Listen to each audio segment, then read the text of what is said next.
Boa noite, meu povo.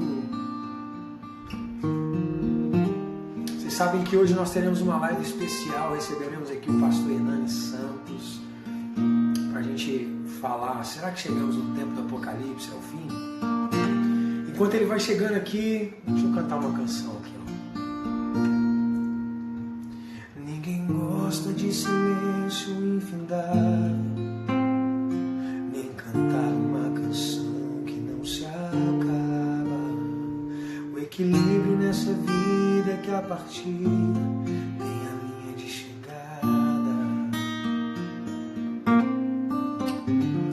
Essa é a sabedoria do meu Deus,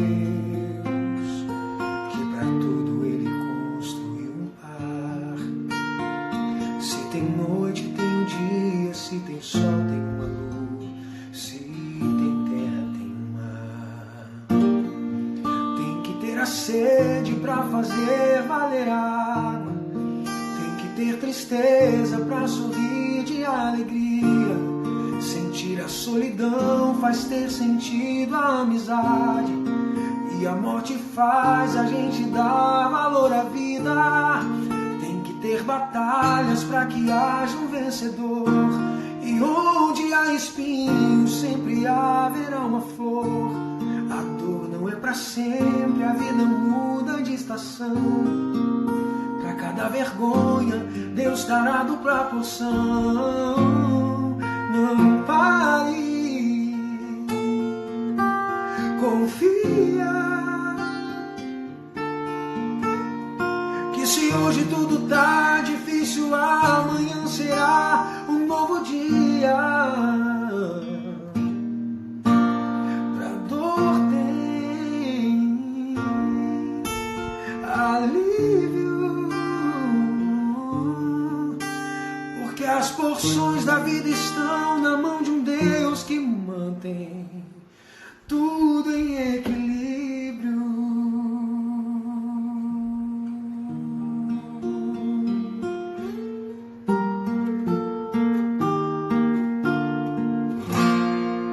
Uau, Deus abençoe vocês que estão aqui com a gente. Bom, o pastor Hernani deve estar chegando por aí. Dá tempo de você correr agora e avisar a galera. Você tem dúvidas sobre o Apocalipse? Você tem algumas perguntas que você ainda não sabe a resposta? Você tem alguma dificuldade com esse assunto? Então essa é a noite perfeita para a gente poder falar um pouco disso. Então, a Camila, quando vem para Tocantins, menina, era para eu estar aí, era para eu estar em Gurupi esses dias aí, e não deu certo. Não deu certo por causa desse momento, né, do corona e tudo. Enfim. Então, olha só, vai lá, convida. Ó, meu pastor aqui, ó, o pastor Maurício Ramé, tá aqui na live. Coisa forte. Então, vai lá, convida as pessoas, compartilha essa live. O pastor Hernani está chegando aqui. E quando ele chegar, a gente vai entrar nesse assunto. Nós vamos. A ideia não é a gente criar uma sala de debates aqui, né? Não é essa a ideia. Nós vamos falar de uma escatologia mais aberta, porque algumas coisas nós não podemos mexer. Existem coisas que nós podemos abrir linhas teológicas, linhas ideológicas a respeito do fim. Mas existem coisas que são intocáveis, elas não podem ser mexidas, elas têm uma clareza profunda na Bíblia, como, por exemplo, a vinda de Cristo. É um assunto intocável, é nítido, é claro, é óbvio, nós não podemos mexer nisso, né? O governo do anticristo é algo também que não podemos mexer. Nós temos em vários textos isso, nós temos em Tessalonicenses, menções em Coríntios, Apocalipse, né? Então são bases doutrinárias que a gente não há discussão nesse ponto, elas são centrais, firmes, que Cristo voltará é um fato, que nós viveremos para sempre com Ele é um fato, que haverá um juízo final é um fato. Agora, a ordem em que esses acontecimentos vão se suceder, esse é o ponto de discussão, e é isso que nós vamos conversar hoje aqui com o pastor Hernani Santos. Bom, é 21 e 29, então já ele chega aqui. Bora cantar enquanto isso? Bora lá? Bora lá? Porque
Na cruz morrer por meus pecados. Olha ele aí! Mas ressurgi e vivo com vai estar. Oh, não, não, não. Porque ele vive em mim. Posso perdoar. Porque ele vive. Vou amar. Mas eu pensei, eu sei que a minha vida está nas mãos do meu Jesus que vive. Se desse para cantar em dupla, pastor, nós íamos fazer aquela dupla igual do Goiás. Pena que esse negócio não dá para fazer aquela dupla. Gente, esse é o pastor Hernani Santos, dispensa apresentações, esse homem de Deus, escritor de muitos livros. Ele que tem ali a editora Vem, tem um trabalho de missões incrível, poderosíssimo. Quem quiser conhecer depois, segue o pastor Hernani Santos lá, é facinho, vocês vão ver ele aqui. Deixa eu escrever, pastor, eu vou deixar fixado aqui o Instagram do senhor. PR Hernani Santos. PR Hernani Santos. Com H e o E no final. Com H e o E no final, Hernani Santos. Hernani, então tá certinho aqui. Agora meu Instagram vai dar um boom agora, rapaz. Que isso, hein? Não, moço. Não. Instagram aqui do pobre servo de Deus aqui não é muito lá. Pessoal, vamos marcar todo mundo, porque essa live hoje promete. Vai ser demais. Promete. Hoje, ó, eu abri meu computador aqui já para eu ficar plugado com você aqui. Eu falei pro pessoal que o senhor é um escatologista muito respeitado no país, como pregador, como evangelista.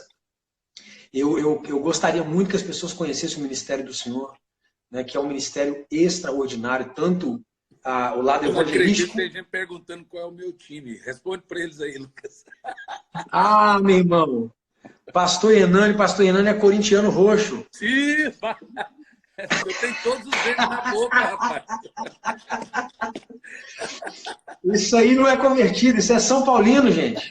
Ó, sangue de Jesus repreenda. Bom, continua o que você estava falando aí. Bom, aí eu queria muito o pessoal conhecer seu ministério, seus livros. Tem livros que falam a respeito do que a gente vai falar hoje.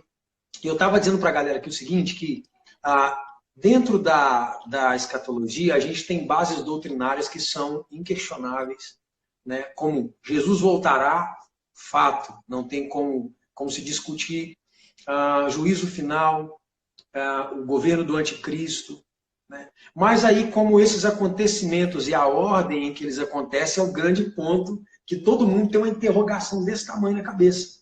E é isso que eu queria que o senhor ajudasse a gente a entender. E eu sei que o senhor é um pastor muito aberto, conhece todas as linhas, né? Não sei se você vai querer defender a sua ou não, mas eu gostaria que a gente pudesse hoje abrir assim para a galera esse mundo do Apocalipse. Mesmo porque, pastor Lucas, eu não tenho hoje, até eu sentei com a minha igreja, a liderança, e nós não temos mais uma escatologia fechada, ou seja, confessional. Tipo assim, nossa igreja é pré-tribulacionista dispensacionalista. Não. Ou nossa igreja é pós. Não. Nós hoje nós optamos por meio a meio. Eu preparo a minha igreja o seguinte, para andar em santidade, espiritualidade, para ser arrebatado pré-tribulacionalmente.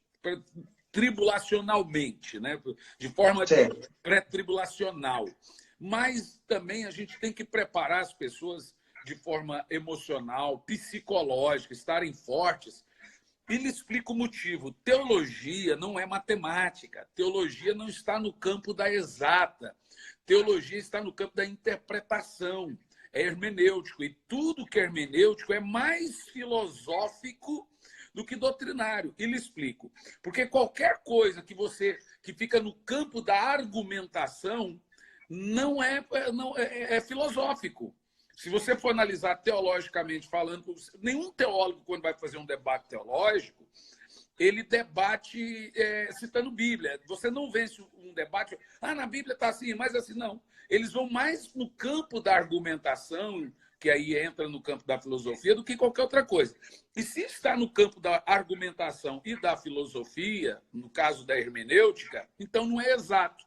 Então pode acontecer o pré-tribulacionista está errado e o pós-tribulacionista também está errado. Ou pode acontecer de Jesus arrebatar a igreja antes, nós temos margem para isso.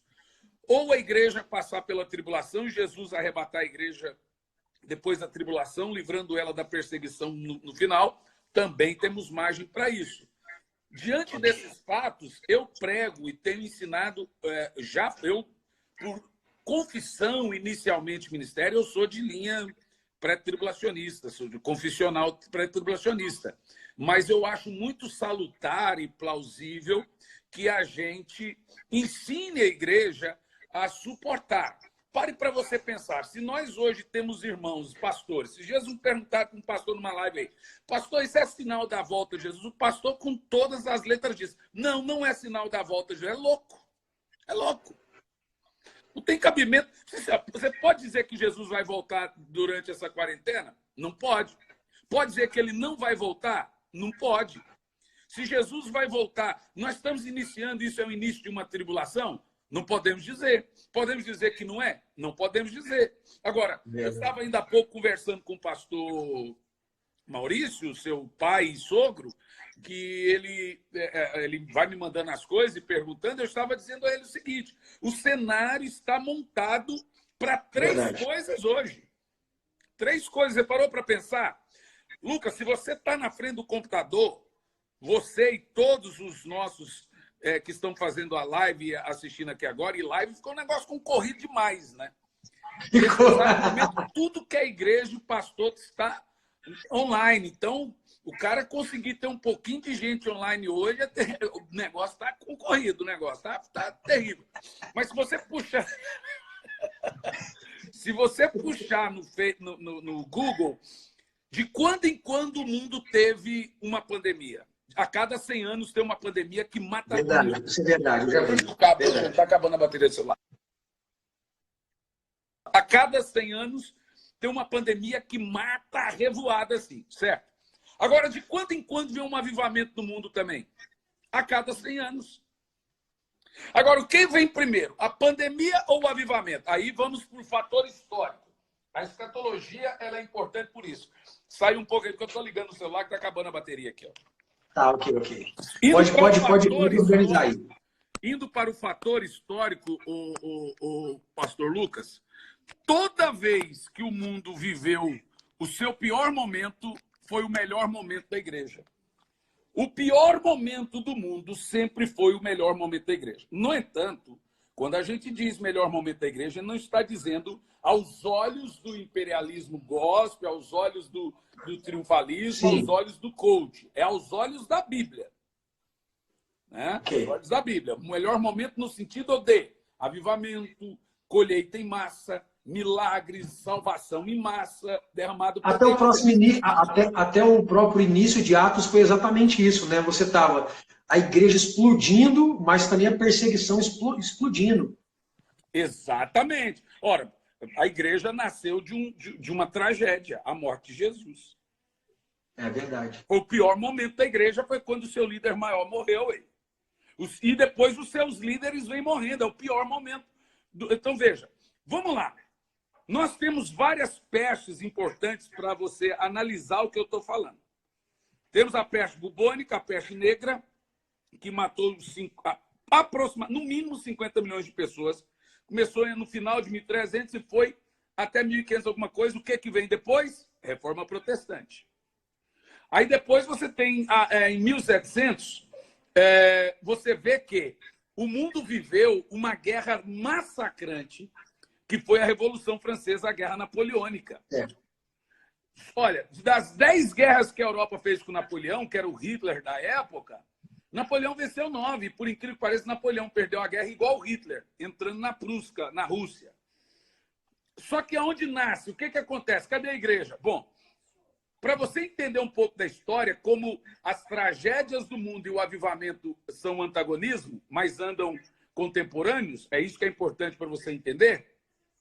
No período da Revolução Francesa, Deus levantou homens como George Whitefield, John Wesley, Carlos Wesley, Jonathan Edwards, David Brenner, que fazem parte desse período. George Whitefield, esse dia eu vi a Cláudia Raia chamando o povo para orar, citando a Inglaterra nos canhões franceses. A França entrando na Inglaterra e Deus levanta George Whitefield. Aí vem a famosa célebre frase da rainha da Inglaterra, mandando para Napoleão: tenho mais medo dos joelhos de George Whitefield do que dos canhões franceses. Uau. O povo foi orar, cessou os bombardeios, a revolução não chegou na Inglaterra. Então pare para você pensar. O que Deus levanta? A Europa estava em frangalhos, passando fome. Eles só comiam batata. E o que Deus faz? Deus levanta John Wesley. Só John Wesley ganhou mais de 1 milhão de almas para Jesus. Deus levanta George Whitefield, que foi um grande pregador em massa junto com John Wesley na época. Levanta Jonathan Edwards nos Estados Unidos. Levanta David Brenner, só David Brenner ganhou 50 mil índios, que eram índios canibais, na região ali de Massachusetts. Tudo logo depois desse período. Historicamente, o pior momento do mundo é o melhor momento da igreja. E por quê? Porque a igreja é o profeta. Olhe bem o que eu estou dizendo. Profeta hoje não é sufixo masculino e pronome pessoal. Profeta hoje é genérico. Pega essa chave. Vou te dizer, a igreja não é uma pessoa, a igreja é um organismo, uma pessoa espiritual. Diríamos que é um CNPJ do céu. Ok. Aqui tem a pessoa física e a pessoa... o CNPJ é a pessoa... Jurídica. A igreja é a pessoa do céu, porque a igreja é um corpo só. Então, pare para você pensar. Em Hebreus 1:1 diz que no passado Deus falava por meio dos profetas e os sacerdotes, dos reis. Hoje ele fala através do Filho na igreja. A igreja é o João Batista de hoje. Então, a igreja é a única voz que o mundo ouve em tempo de dor, pânico e medo. Por quê? O evangelho é o evangelho para a gente sofrida, para a gente quebrada. Pare para você entender o que eu estou te dizendo aqui. Ó. Analisa comigo. Da uva amassada vem o vinho. Da azeitona amassada vem o azeite. Do trigo amassado vem o pão. Da rosa amassada vem o perfume. Deus está amassando o mundo, meu caro pastor Lucas. Verdade. Sabe por que Deus está amassando o mundo? Porque Deus só pode derramar do seu poder grandemente depois de nos quebrantarmos grandemente. E a maneira de Deus agir é peculiar. Satanás nos exalta para nos abater depois. O Senhor nos abate para nos exaltar depois.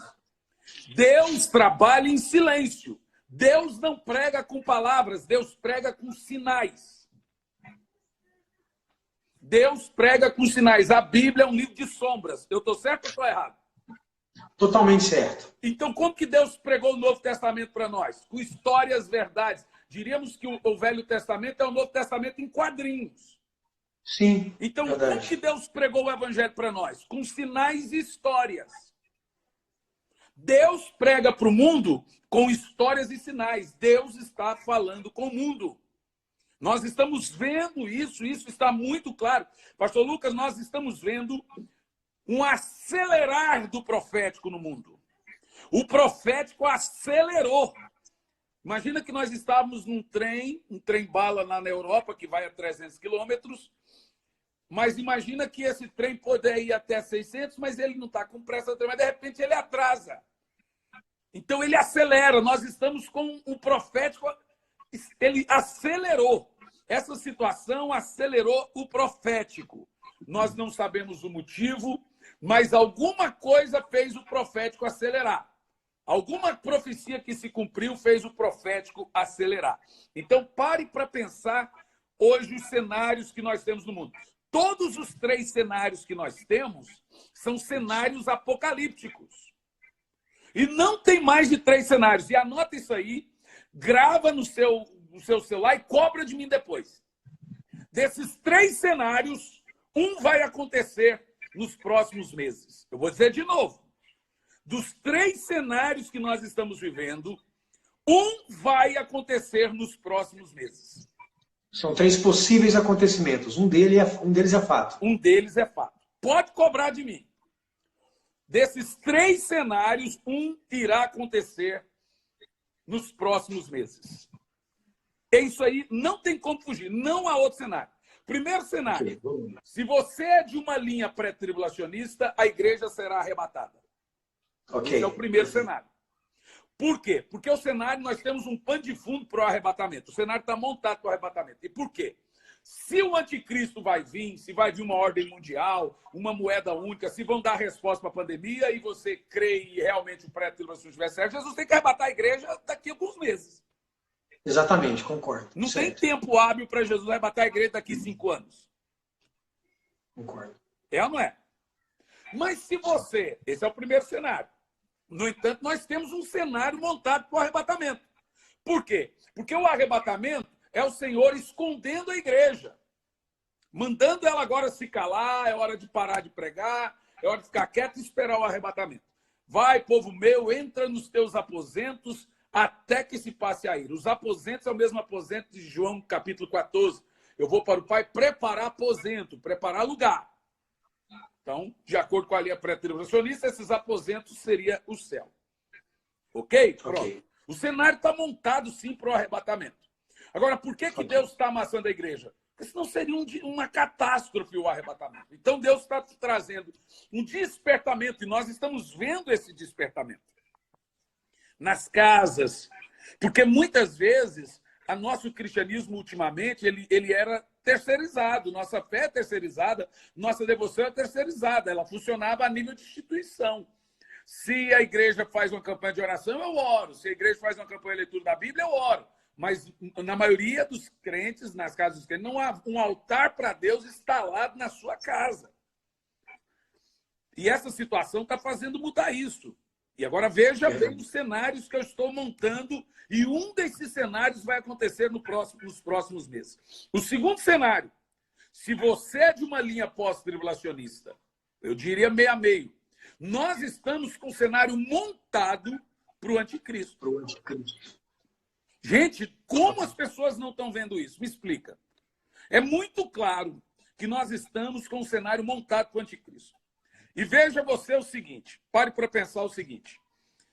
Essa recessão que vai vir depois do vírus, e me parece muito estranho a insistência deles no confinamento, tem gente que pensa que estão preocupando com pobre, preocupando com gente. Rapaz, é esquisito essa insistência, porque o confinamento é óbvio que a gente fala para as pessoas cuidar dos grupos de risco e tal, e o vírus mata.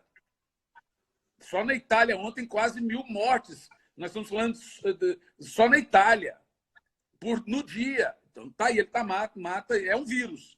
Não é mentira o vírus. Ele é letal, ele mata. E ele não mata só idoso. Aqui no Paraná tem 8 crianças internadas em estado grave. Provavelmente eram de grupo de risco, asma, bronquite, etc. Mas tá aí, o vírus é letal e ele é letal. No entanto, nós precisamos entender como que o profético está trabalhando nessas coisas. Não há uma justificativa para um governo único se o mundo não tiver quebrado. Sim, o caos tem que se instalar para alguém resolver, né? Se não tiver, tem que instalar o cavaleiro preto que tem a balança na mão que traz a miséria, ele tem que cavalgar. Quando ele cavalga, ele traz a recessão. A recessão vai vir. A recessão vai vir, no Brasil já está instalado, na Colômbia, nos Estados Unidos. Só nos Estados Unidos, quem assistiu o Jornal Nacional ontem, viu que nesse mês 3 milhões de americanos pediram seguro-desemprego, porque lá o seguro-desemprego é particular. Então pediram seguro-desemprego. 3 milhões. Você sabe o que é 3 milhões de americanos desempregados em um mês de epidemia? É muita coisa. Então, analise o seguinte, temos esse cenário. O cenário da pandemia, ele veio, temos o cenário do anticristo. Outra coisa muito importante para a gente entender também, nesse cenário dessa epidemia, é a questão da cura, da vacina. Em primeiro lugar, eu quero dizer que a vacina, não vou dizer jamais que a vacina é a marca da besta. No entanto, o que está acontecendo na Europa hoje e nos Estados Unidos, você sabe, Europa e Estados Unidos são radicalíssimos com essas coisas, eles vão colocar leis muito severas quando tudo isso passar. Muito severas. Leis sanitárias, leis de aglomeração. Para você ter uma ideia, o presidente do Brasil emitiu um decreto permitindo cultos, um juiz lá de primeira instância foi lá e derrubou o decreto. O cara implicar com culto, meu amigo. Mas o decreto, lá no decreto estava bares também. Ele deixou o bar e proibiu o culto. Um juiz de primeira instância proibiu um decreto que é soberano. Você vê, quem já tem uma ascendência contra a igreja começa a se rebelar. No Santa Catarina, o governador proibiu bares, proibiu boates, proibiu tudo, permitiu, quer dizer, liberou, mas as igrejas ainda têm que ficar fechadas. Você vê que já tem gente se aproveitando da situação, mostrando a sua aversão à igreja. Tem igreja aí de amigos que vizinhos começou a apedrejar a igreja, porque como os cultos ao vivo são um culto mesmo, mas sem o povo, o vizinho pensou que tinha gente lá e começou a apedrejar a igreja, foi para frente da igreja tacar pedra, pensando que tinha culto, aglomeração. Na nossa igreja em Campo Largo, tem gente que foi na prefeitura denunciar a igreja porque tinha culto. Mas não é culto, tem um som. A banda está tocando, mas não tem culto. Então, eu tenho medo aonde isso vai terminar, porque eles não vão permitir mais e vai sobrar. Nós já percebemos que a linha de frente que eles vão atingir é a igreja. Não. Okay. Gente, os irmãos estão aqui ouvindo. Não se escandalize se eles demorarem meses e meses e meses para liberar para ter culto. O primeiro a fechar, que mandaram fechar, foi a igreja. O último a liberar vai ser a igreja. É impressionante como eles têm uma facilidade muito grande de dizer a igreja tem que estar fechada. E tem crente que acha que isso é normal. No entanto, pensa comigo o seguinte. Eu chego na Europa, você tem, dependendo de alguns países, você tem que dar algumas comprovações de vacinas.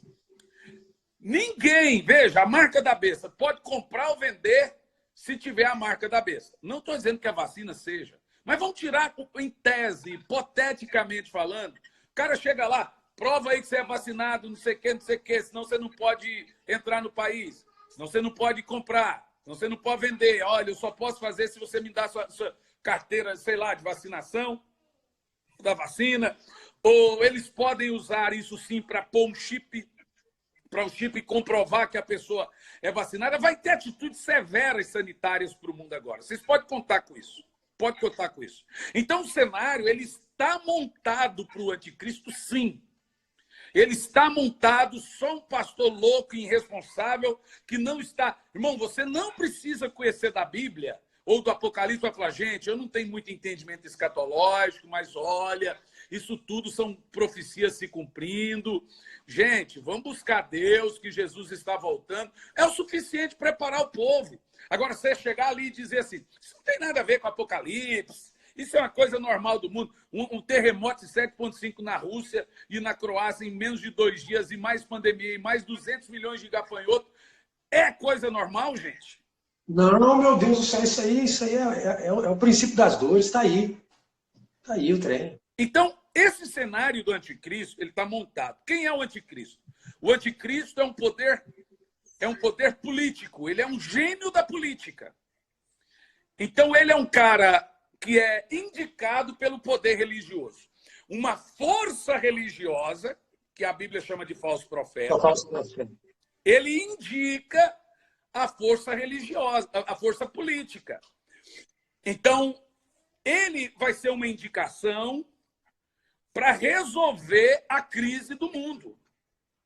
Meus irmãos, nós estamos agora, nesse momento, sentado e andando em cima dessa profecia. Se isso vai demorar quantos anos, nós não sabemos. Agora, se a igreja vai passar pela tribulação, cada um aí tem a sua interpretação, mas a igreja tem que estar preparada para as duas coisas. Andar em santidade, como se fosse arrebatada a qualquer momento, iminentemente, e estar preparado emocionalmente, psicologicamente, para um período de perseguição e reclusão da igreja. Olha, tem crente com síndrome do pânico, em depressão. Você já imaginou? O cara vai lá e fala assim, ó, se você não tiver a marca da besta, você não vai poder comprar e vender. O cara já está desesperado com a crise. O que vai ter de crente pôr na marca da besta sem conhecimento? Porque já tem pastor falando, não, isso não tem nada a ver. Eles vão estar com o mesmo discurso na época. Perfeito. Não vai ser algo sutil, né? Vai parecer fazer necessário. Vai se fazer necessário uma coisa.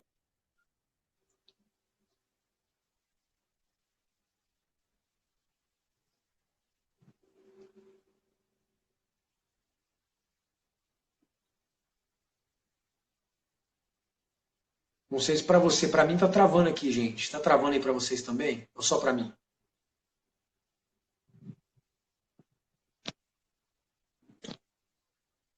Eita, Jesus.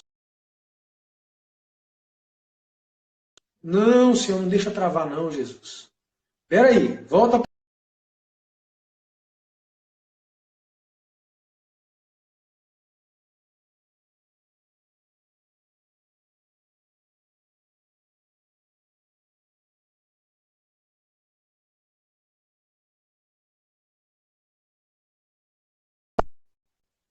Uma hora dessa aí, o anticristo deve ter travado. Voltou aí, voltou. O anticristo miserável que travou nossa internet na hora. Meu. Se é o anticristo, eu não sei, mas que ele vai usar esse bichinho aqui, vai, esses mecanismos. Ah, vai. Nós temos que colocar na cabeça que o profético está acelerado. Ok. Gente, pode acontecer de terminar. Vou falar do terceiro agora. O segundo cenário é o do anticristo, o primeiro é o do arrebatamento. Pode acontecer de terminar tudo isso e seguir o barco. Ninguém está afirmando que Jesus volta agora, porque daqui um pouco vai falar, e aí, gente, cadê os pregadores do Apocalipse? Jesus não voltou. Mas, gente, muitas vezes, mas o certo, o sábio de qualquer homem de Deus é quando tem sinais, prepara o povo. A gente não sabe o dia e hora. Exato. Agora, o terceiro cenário é de um grande derramar do Espírito Santo sobre a terra antes da volta de Jesus. Tão poderoso que vai também acelerar a perseguição. O maior... Vou confessar que eu pendo para esse terceiro cenário, vou dizer por quê. Né? Eu também. Embora todos os outros faz todo sentido. Eu lembro quando eu falo os meus pais, são os pastores antigos. Sim. E eles falavam da marca da besta numa época que não existia computador. Eles falavam dessa questão da globalização. Numa época que, aqui no Brasil, pelo menos, não existia computador. Aquele senhorzinho de terno, gravata torta, eles falavam sobre esse cenário do anticristo, sobre a marca da besta, que um dia nós seríamos vigiados, que um dia nós não poderíamos ir ao mercado sem essa marca. Na época, eles achavam que era um código de barra. Eu lembro até de um filme que chama Ladrão da Noite. Da época, né? Exatamente, era o que tinha de mais tecnológico, era um código de barra que podia ser lido, né? E eu lembro até quando esse filme saiu e coisa e tal, e hoje eu me vejo dentro, literalmente dentro. A gente está falando de um mundo globalizado, nós estamos falando, hoje todo mundo acha normal essa coisa de live o tempo inteiro, em casa, blog, isso é uma forma bacaninha que nos influenciaram a pensar, para sermos vigiados. Nós temos as nossas estradas vigiadas, nossas cidades vigiadas, nossas igrejas são vigiadas, nós estamos sendo empurrados como igreja para a internet. Pastor Hernani, pensa comigo, nós éramos o único grupo de resistência que no ambiente do culto eles não sabiam o que a gente estava fazendo. Agora eles sabem. Agora eles sabem. É verdade? Então, o cenário realmente está pronto, está muito pronto. Agora, eu tendo a crer num avivamento astronômico, por quê? Porque eu acredito que o Espírito Santo não vai apresentar uma noiva na maca para Jesus. E a igreja, a santificação da igreja... É uma virgem, né? Isso, é uma virgem. Então, eu olhando com o olho natural, eu já consigo ver uma igreja que, se ela for arrebatada, 99% fica. Se ela entrar na tribulação, 98% aceita a marca. Aceita. Então, nós precisamos de um chacoalhar. O pastor Porque Lucas, se a gente fala... sugerindo aqui de você tirar o comentário, que aí para de travar, porque o comentário faz travar. Não sei se procede. Ah, então peraí. Vou tirar aqui agora. Desfixar. Pronto, tirei. Pronto, aí. Isso. Então, eu tendo a crer nisso aí. Mas pode falar. Continua lá para a gente seguir a linha. Bom, o meu terceiro cenário, que eu acredito ele ser bastante importante e plausível, é desse avivamento. Mas esse avivamento ele é diferente do que muita gente está pensando. Não é um avivamento que fui eu ou você que planejou, com pregador famoso, cantor famoso, com ingresso, nada disso, não. É um avivamento que está começando pelo espírito, iniciativa dele dentro das casas. Gente, povo de Deus, vai buscar o Senhor agora, hoje, nesse momento. Porque nós temos aí um cenário, o Senhor ele precisa batizar sua noiva com fogo, depurar ela no fogo, para santificar ela. Ele ama muito a noiva dele para ser um fiasco. Agora, esse avivamento, por quê, pastor Lucas? A igreja, nós vamos ter fila nas igrejas. Escute o que eu estou falando. O mundo que a gente conhece antes desse vírus é um, e o mundo é outro agora. Já mudou o mundo, a igreja já é outra. Gente, esquece a igreja antes disso, esquece o mundo. Mudou tudo. A maneira das pessoas pensarem, dos governantes pensarem, da gente pensar como igreja, mudou. Tem pastor aí que não concordava com o culto online e agora está sendo obrigado a fazer. Verdade. Tem pastor que era inimigo disso, agora está sendo obrigado a fazer. Então, repense o mundo, gente. Repense o mundo. O mundo mudou. Mudou em todos os sentidos. Agora, também na questão do mundo, as pessoas, ainda mais num país igual o nosso, vão fazer fila, pastor Lucas. Vão fazer prepara, Arthur Nogueira, onde você está aí. Pastor Lucas, pastor Maurício, pastora Thaísa, preparem. Pastor Anderson e a sua cunhada e seu nome. Tá, todos os pastores, prepara, porque vai fazer fila. Sabe por quê? Porque a igreja é a voz para a dor. Verdade. E eles vão vir quebrados. Pastor Lucas, essa situação está quebrando a alma das pessoas. Eu até falei esse dia, gente, para de assistir jornal que está destruindo sua alma. Gente, o Jornal Nacional ontem ele teve o disparate de filmar caixão na Espanha e na Itália. Filmar os caixões dentro das casas das pessoas e o exército indo lá buscar os caixões. Chegou a esse nível. Isso contribui no quê? Com as pessoas que já têm síndrome de pânico, depressão e etc. O índice de suicídio, nós estamos aí para o 11º dia de confinamento. Confinamento parece engorda, né? Mas o índice de suicídio... O índice de suicídio, ele já chegou a 30% a mais. Gente, a igreja é a voz de Deus. Ela é o profeta de hoje. Não é um profeta, não é eu. Só quem tem voz profética será ouvido nesses dias. Cadê os coach agora? Sumiu. Sumiram. Só quem tem voz profética será atendido e ouvido agora. Quem tem a resposta bíblica para esse momento. A igreja é a resposta para o mundo. Antes do Senhor voltar, mais uma vez a igreja será chamada a uma grande colheita. A uma grande colheita. Não sei por quanto tempo vai durar esse avivamento. Não vai durar 100 anos igual aos outros. Vai ser um avivamento curto. Mas ele vai acontecer. Não tem como. Dessas 3 cenários que eu falei, um vai acontecer nos próximos meses. Pode me cobrar. Um vai acontecer nos próximos meses. Dos três pode acontecer qualquer um, que o mundo está montado para os 3. Eu creio, mas posso estar errado, viu? que eu creio que vai acontecer como Joel 2:28, depois da peste, depois da guerra e da praga de gafanhotos, o Senhor disse, agora derrama o meu espírito. Que ele amassou primeiro Israel para depois derramar o seu espírito. O libertador só veio em Israel quando o povo clamou. Então o Senhor disse, ouvi o clamor do povo, por isso decidi livrá-los. Então o que o povo tem que fazer? Clamar. Avivamento é quando ele vem, avivamento é ele. Nós vamos atrair ele. E quando a gente atrai ele, ele diz, a todos atrairei até mim. Essa é a atração da cruz. O crente tem que ter Jesus para apresentar Jesus. Por que as pessoas não se convertem mais hoje? Porque a gente não atrai ele. Ele é a atração. Quando você tem a pessoa de Cristo, ele diz, a todos atrairei até mim. Então, o pastor Hernando, isso. E sabe outra coisa também, que a gente já conversou algumas vezes, né? A gente também tem um cenário, e como a igreja também é um termômetro, a igreja, na verdade, as pessoas podem até não concordar com isso. Mas, por exemplo, o Tessalonicenses deixa muito claro isso, que o anticristo só não se manifestou porque alguém o segura. Aí temos o Espírito Santo masculino, pronome pessoal, uma pessoa. Então, alguém o segura. Então, aquilo que Deus, apesar das coisas que estão acontecendo, Deus tem um relógio, tem um time, e não tem jeito da gente fugir desse negócio, não tem como fugir.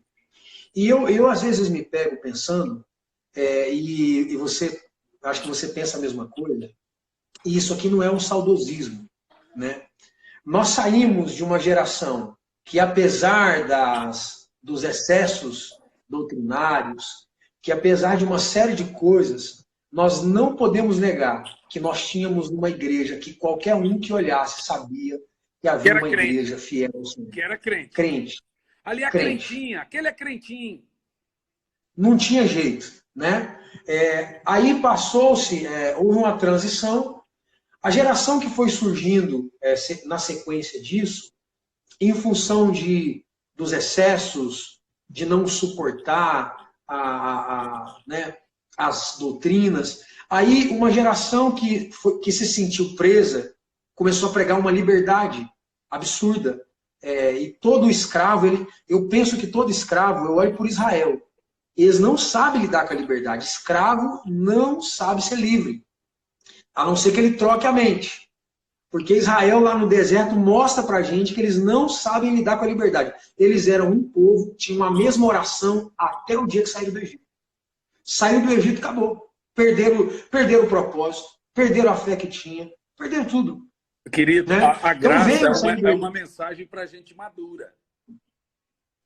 Tá? Sim, eu creio. Fala isso. Eu creio. A mensagem para gente madura. Agora, sabe o que eu acho engraçado? Você bebe leitinho. Agora, sabe o que eu acho engraçado? Você prega a mensagem da graça para um pecador. Ele entende. Ele se constrange e entende. É isso aí que eu ia falar. Você prega para um crente, o desgraçado deturpa tudo. Por causa da religiosidade que está na mente dele. Exatamente. Então, assim, acho que de repente esse é o tempo de quebrar. Esse é o tempo mesmo de, acho que Deus quebrar o jugo e trazer, se não for a volta, o arrebatamento, se não for a ascensão do anticristo, porque meu sogro até comentou com a gente outro dia também um cenário que é assustador, né? Que quando Jesus, no tempo de Jesus, nós tínhamos Anás e Caifás, que eram dois sumos sacerdotes vivos, o que não era comum, porque um sumo sacerdote só substituía o outro na morte. Hoje é o único período que a gente tem dois sumos sacerdotes da religião que representam o né? vivo, que é o Papa Francisco e o Papa Bento XVI. Isso é chocante, não é? Chocante. Isso é um negócio. É um negócio para a gente pensar. Israel só tem um sumo sacerdote, né? Jesus tinha dois. Pois é, Anás e Caifás. Rapaz, então é um negócio do alto da maturidade, da sabedoria, das cãs brancas que o pastor Maurício não tem. Que coisa poderosa isso aí, viu? Rapaz, o negócio chega a dar um repira quando... Quer dizer, se for isso, os dois estão... Pois é, se for isso, os dois têm uma certa idade, então a gente não tem muito tempo. Esse avivamento pode ser explosivo e sequencialmente, ou o arrebatamento, ou a aparição e esse do avivamento pode ser tão poderoso que ele vai trazer o arrebatamento. Mas esse avivamento, pastor Lucas, é aí que é o ponto que eu estou batendo. Ele tem. Traz para mim o livro aí, Jean, para eu indicar aqui, ó, que é o novo livro, filho, que está aí, filha. Acha, papai? Até eu escrevi um novo livro agora, também que está aí sendo distribuído pela MK, nossa MK, que eu falo desse último avivamento. Aqui não está, meu. É aquele que você conta as histórias dos avivamentos? Isso.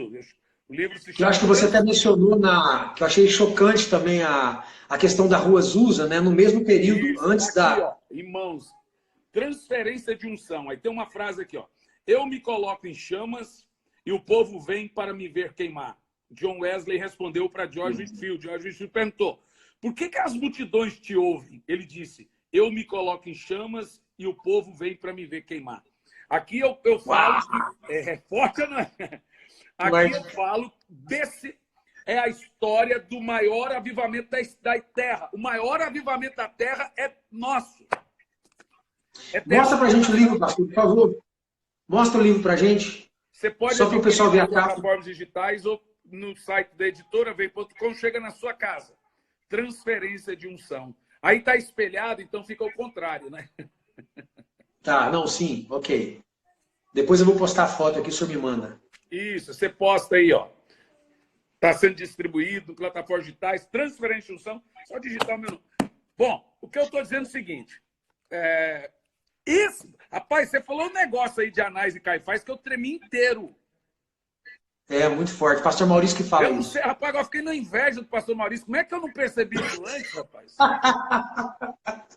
Agora o velhinho não é brincadeira, não, cara. O velhinho não é brincadeira, não. A voz dos homens maduros, rapaz. O senhor falou uma frase outro dia poderosa numa pregação sua que eu estava assistindo. A gente nunca aprende com o futuro, a gente só aprende com o passado. O futuro não ensina então não dá nada para desprezar. Não dá para O desprezar. passado eu ensino que você não deve, eu ensino o que você deve fazer, ué. E o futuro não ensina nada, né? O futuro é uma coisa, uma interrogação. Verdade. Mas eu disse essa frase. Agora me fala uma coisa. Sim. Pra gente entrar um pouquinho no... Porque a gente deve ter aqui na live, eu tirei os comentários, mas a gente deve ter gente de muitas linhas. Hoje, quais são as linhas que estão em maior evidência hoje nas igrejas do Brasil? As linhas da questão... Eu sei que tem os pré-milenista histórico, tem muitas linhas aí que hoje, mas hoje tem as linhas as vertentes mais faladas. Você podia falar um pouco disso pra gente? Vamos lá. Os presbiterianos, que são hoje chamados de reformados, eles são todos amilenistas. Quando usa-se o termo amilenista, não é necessariamente que não crê que não exista milênio. Eles creem que já estão no milênio, que o diabo está preso, o mundo vive só a influência do diabo, ele está preso. E o milênio é o reinado da igreja. Essa é a maneira deles creem. Por isso que, na maioria das vezes, eles são cessacionistas, que creem que cessou os dons e etc. Muito começa pela escatologia. Toda a doutrina começa com o entendimento escatológico.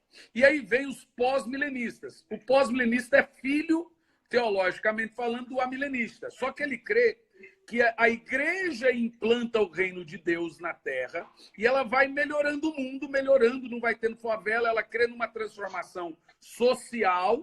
Por isso que a gente vê muita gente... Peraí, tá travando. Peraí, tá travando. Melhorou? Melhorou. Volta aí de novo. Quer dizer que o amilenista é aquele que acredita que o reino já está, quer dizer, já aconteceu tudo. Aqui, que nós já estamos no milênio.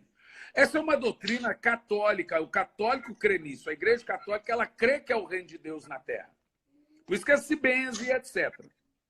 E o pós-milenista... Aí você tem... Isso. O pós-milenista, ele crê que a igreja na terra implanta o reino.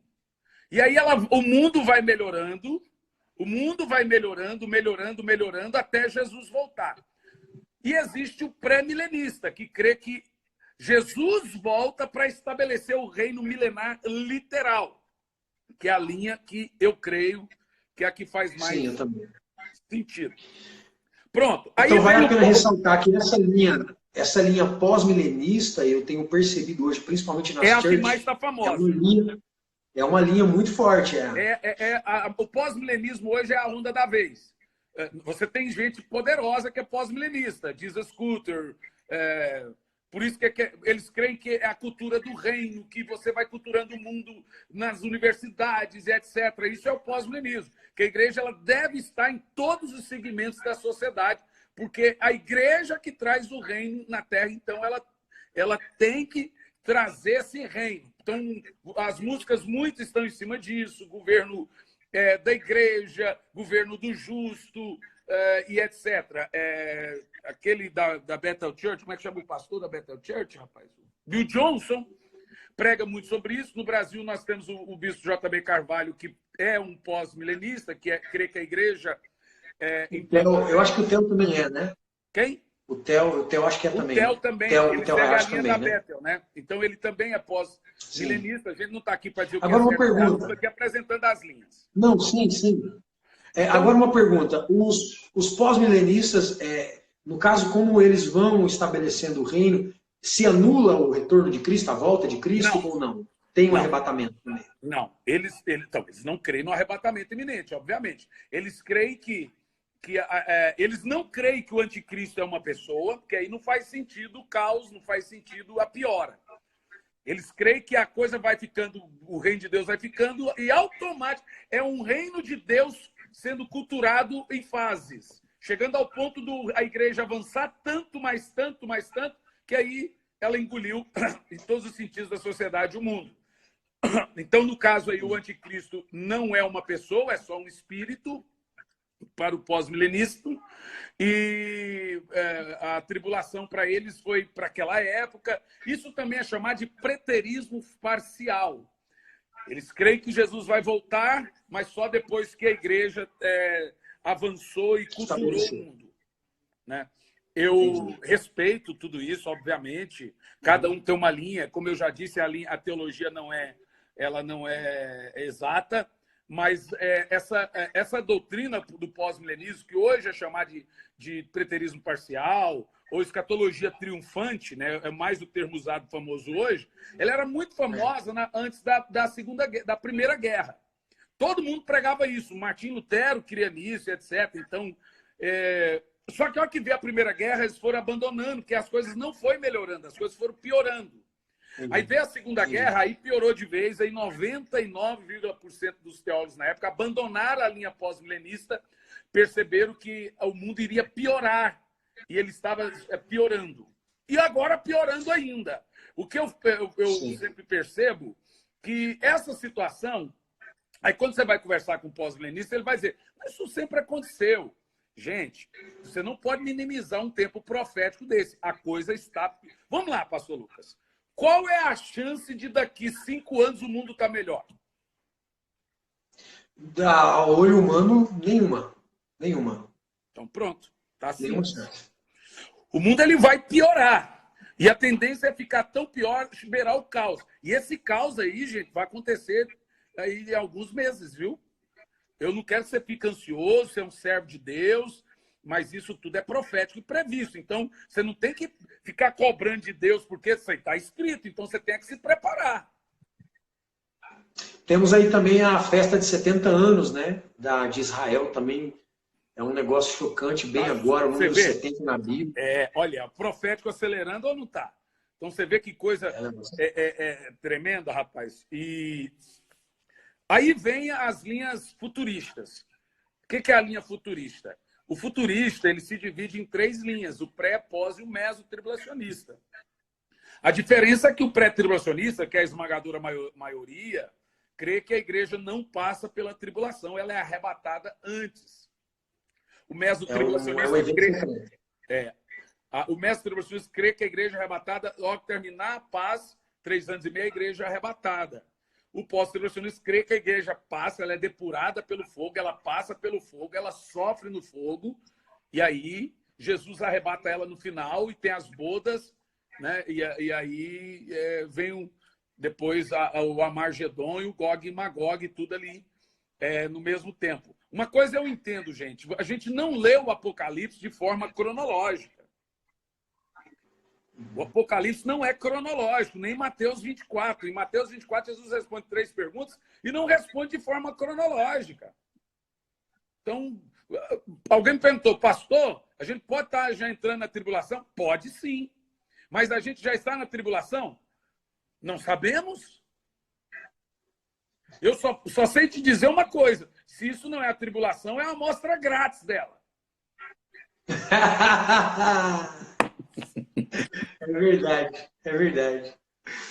Não, é verdade. Agora, outra pergunta que eu vou te fazer, que também eu carreguei dúvidas durante muito tempo. Vamos só tirar dessa ordem histórica, como a gente entende mais ou menos, o arrebatamento, porque ele pode se dar em momentos diferentes. Mas partindo do princípio, e nós vamos só anular o arrebatamento, tá? Partindo do princípio que o anticristo levanta. São 3 anos e meio nesse tempo de ajuste, estipamento, o mundo entra em ordem, a moeda fica única, o mundo acaba com a miséria, vai ficar tudo lindo. Depois, no final dos 3 anos e meio, a gente tem aqueles textos dos selos, da taça e das trombetas. Dá para a gente a sequência de como é o que vai acontecendo a partir do anticristo? Dá. Os 7 selos. No último selo, começa as trombetas. Na última trombeta, as 7 taças. Então, vamos lá. Okay. Desculpa. Vamos de novo. 7 selos. No último selo, as taças. No derramar da última taça, as 7 trombetas. Na última trombeta, Jesus volta. Não pode travar uma hora dessa, meu Deus do céu. Não, tá ouvindo? Ouviu? Vamos lá. Vamos de novo. Peraí, voltou? Voltou. Aqui está ok. Vamos lá. Voltou. Aqui está ok. Então, vamos na ordem cronológica. Começa com 7 selos. Os 4 primeiros selos são os 4 cavaleiros. O 5º selo são os salvos. No 7º selo, as 7 taças da ira. Aí o pau começa a torar mesmo na tribulação. Cada taça é uma coisa. Pastor, tá travando. Tá travando. Peraí, vamos sair e voltar. Peraí. Não, acho que agora... Vamos tentar segurar, tá bom? Travou? Aí tá travando. Ô, Jesus, não sai daqui, o anticristo, besta, falso profeta, todo mundo. Peraí, vamos ver, voltou? Tô ouvindo. Tá me ouvindo? Aí tá travando. Tá travando. Peraí, deixa eu ver se é aqui. Vou trocar.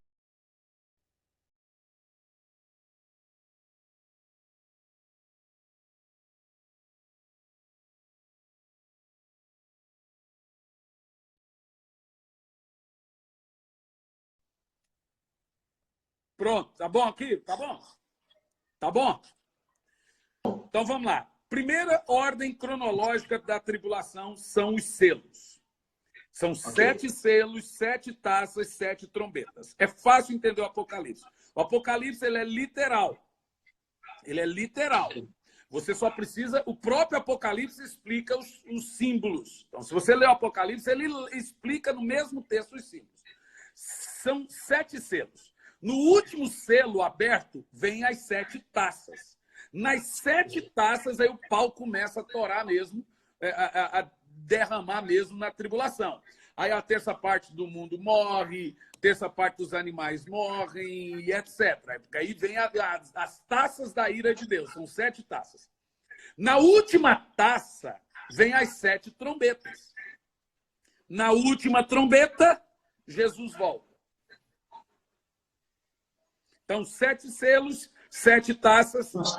Pastor Hernani, apareceu para mim um negócio, uma contagem regressiva de 16 segundos. Será que eles vão cortar a nossa live e nós vamos ter que voltar?